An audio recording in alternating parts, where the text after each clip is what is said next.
This woman, who already regulated the height of my grass with a tape measure, decided to use my barn as a distribution center without telling me.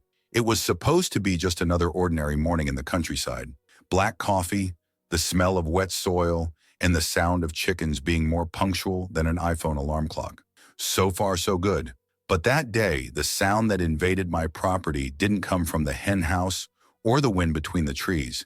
It came from a diesel engine spewing black smoke and two trucks backing up as if they were parking in the middle of Times Square. It took me a few seconds to understand what was happening. Two thugs in neon vests got off the trucks and started unloading boxes into my barn. That's right, in my barn. Uninvited, unannounced, with no shame in their faces. One of them even said good morning to me with the smile of someone who knows they're in the wrong place, but has been paid to pretend they're not. "Delivery from the lady from the association," he said, as if that explained anything. That lady in this case was her, the most insufferable HOA president since the concept of an organized neighborhood was created. The woman who can complain about the noise of the wind and who hands out fines for the visual inappropriateness of clotheslines. I went to the barn in disbelief and found boxes up to the ceiling. Some were labeled with household appliances, others with whatever. There was even an industrial refrigerator being carefully unloaded, as if my barn were a FedEx logistics center. My first reaction was denial. I thought, it must be a mistake. But then I saw the note taped to the side of one of the boxes. In cursive, pretentious handwriting it read, "Temporary storage authorized by HOA. Thank you for your community cooperation." Collaboration? From whom? Because it wasn't from me. I walked around the property still trying to process it. It felt like I'd gone out shopping and come back with a shopping center in the garage. And what's worse, nobody had asked me anything. Nothing. I didn't receive a notice. I didn't sign a document.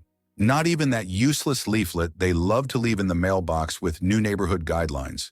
I went home with my blood boiling. I called her number directly, and of course, she answered with that sweet tone that only comes when she knows she's about to be confronted. "Good morning. I'm so glad you called. Did you see that the deliveries arrived?" Yes, she had the audacity to talk as if she'd done me a favor. "Yes, I did. Do you want to explain to me what all the fuss is about?"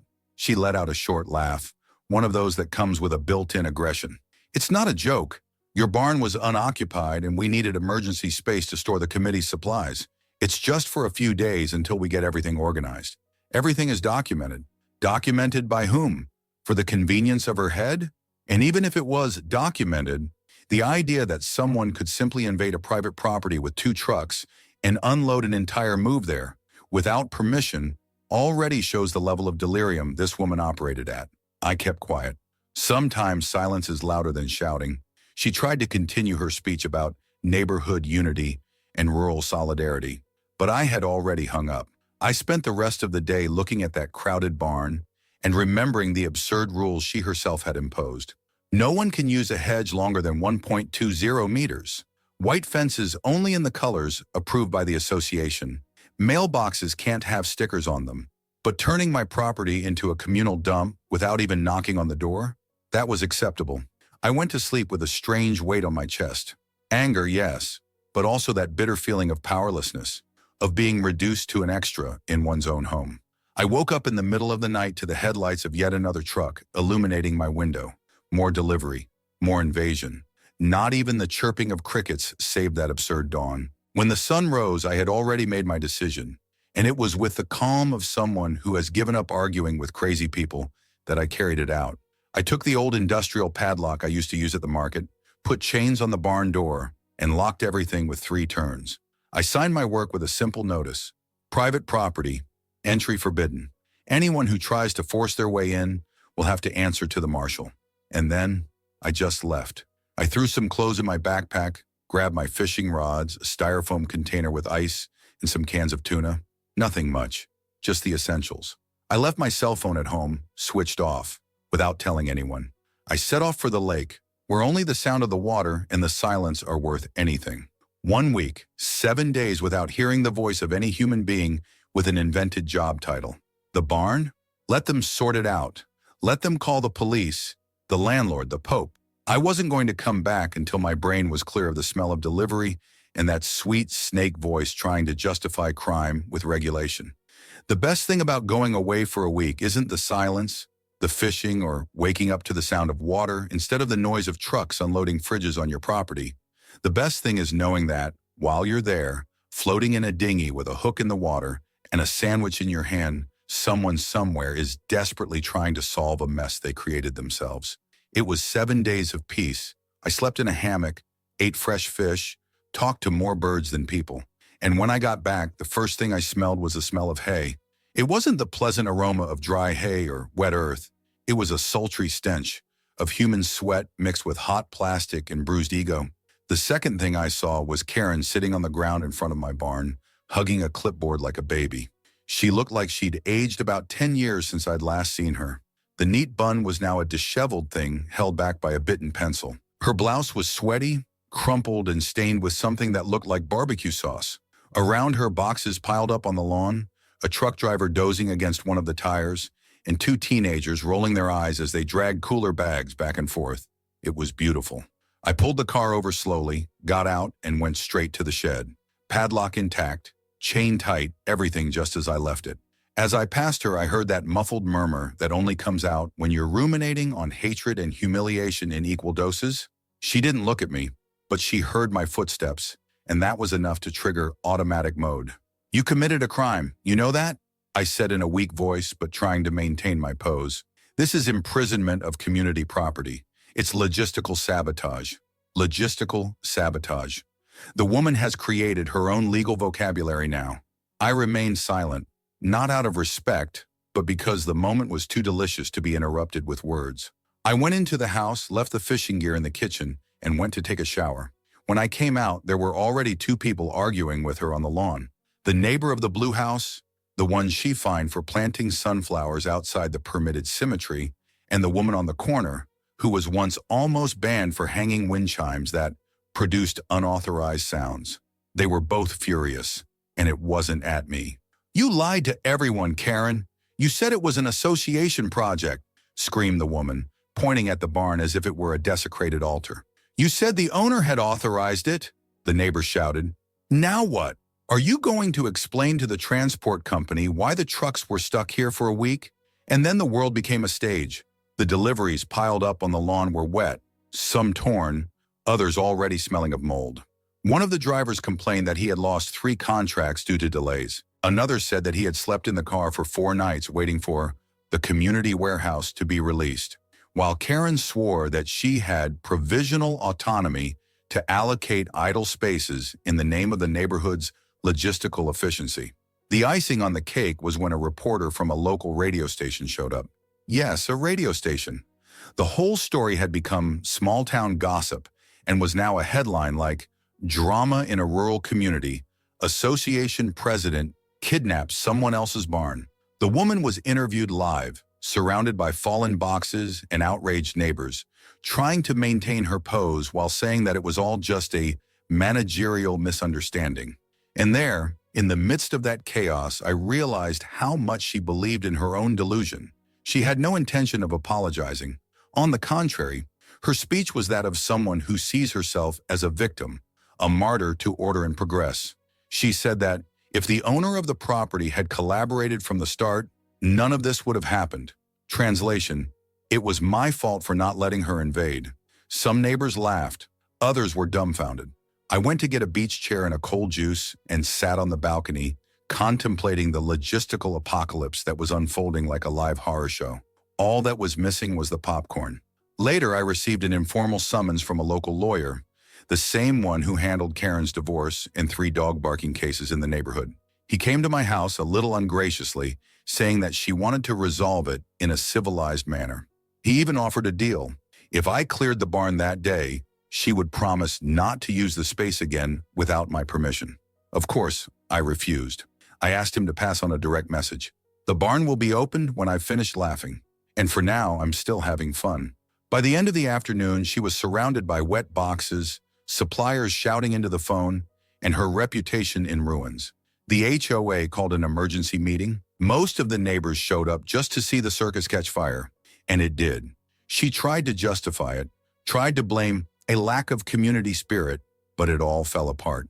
One of the board members asked for her immediate resignation. Another suggested an audit. The oldest just said, "It's past time." That's when the truth hit her. Her gaze changed, her pride melted, and the association president, once feared and authoritarian, became just another sweaty neighbor, surrounded by broken boxes and ruined dreams of control. The sun was already beginning to set when the buzz in front of the barn reached festival levels. There were neighbors, curious onlookers, tired truck drivers, a radio reporter trying to live stream with a weak signal, and Karen herself, sweaty, exhausted, clinging to the hope that the situation could still be turned around. A naive, even pathetic hope. I watched it all from the balcony, in silence, while her farm lawyer went around trying to convince someone, anyone, to support the idea of a peaceful and coordinated opening of the barn with supervision from the association. No one was taking the bait. At that point, she was alone.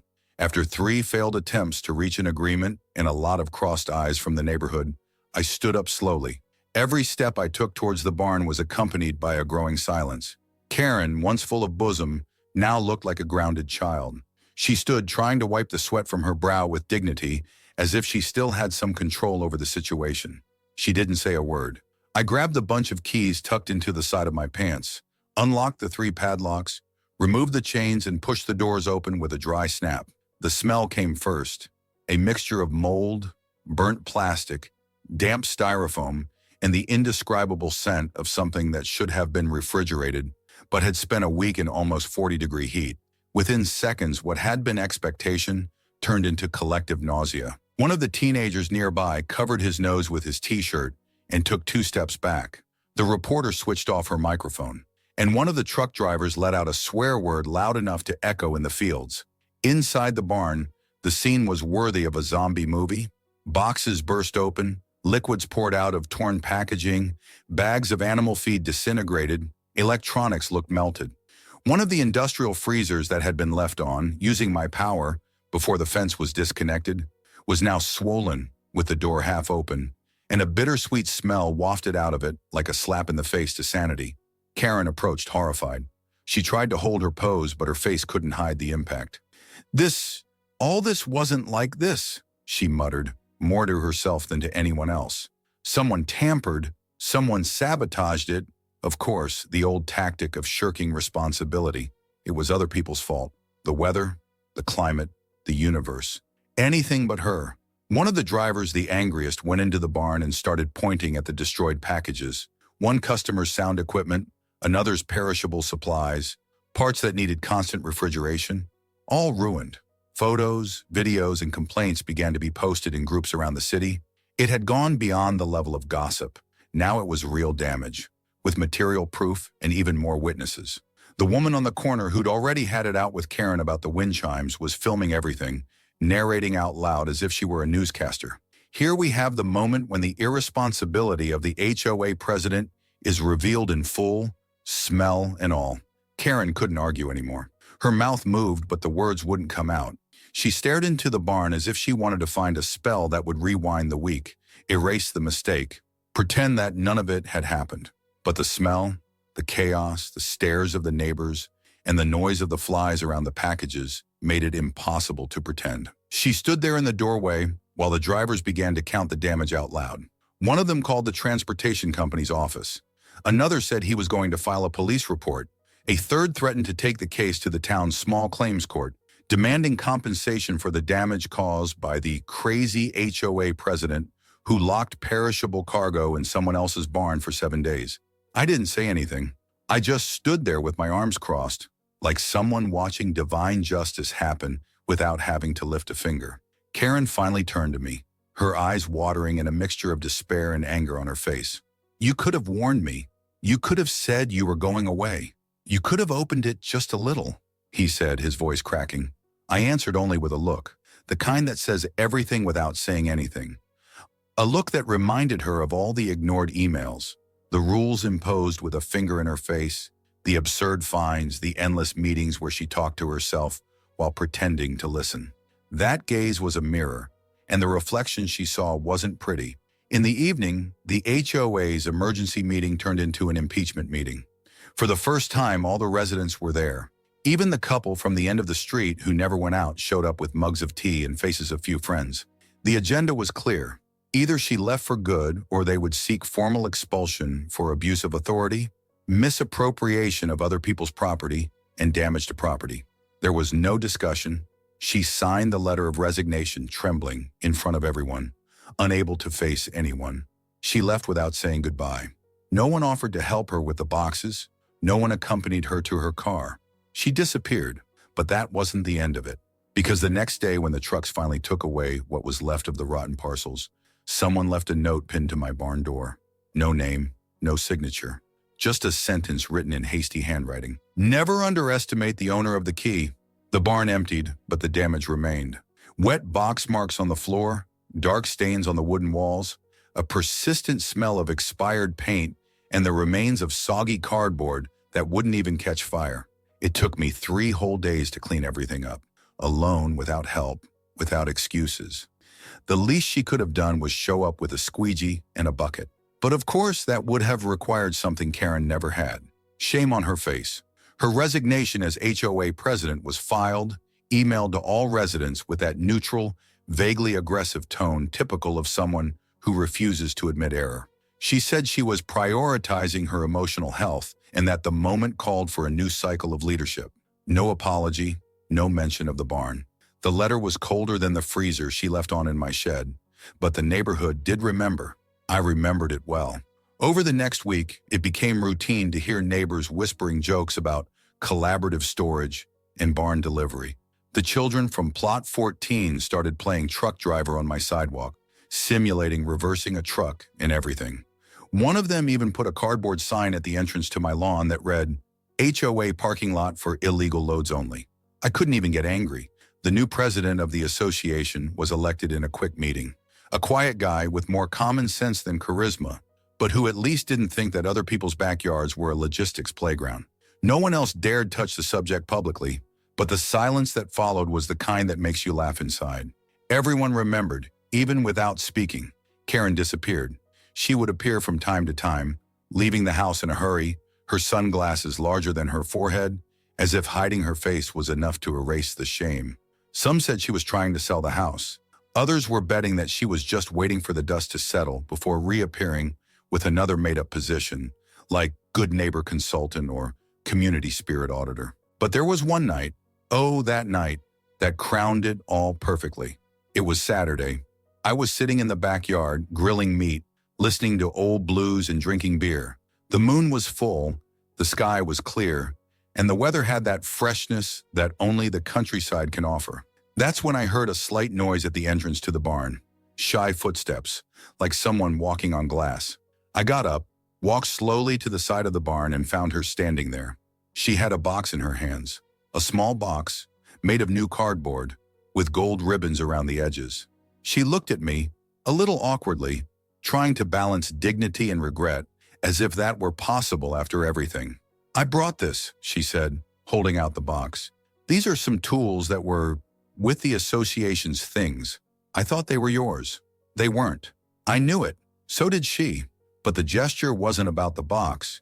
It was about trying to clear a name that had already been dragged through the mud and dried in the sun for days. I accepted without saying anything. I took the box and just nodded. She hesitated for a second. It looked like she was going to say something else, but she didn't. She turned around and left, without making a scene, without drama. She disappeared into the night like a poorly told secret. I didn't open the box until the next day.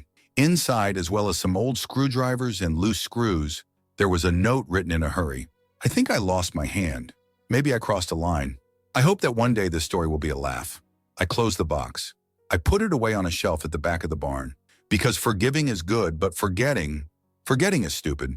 That space, which once served as a shelter for chickens, then became a parcel center, was now mine again. Quiet, clean, in peace. And always locked with 2 padlocks, not out of fear, but out of respect.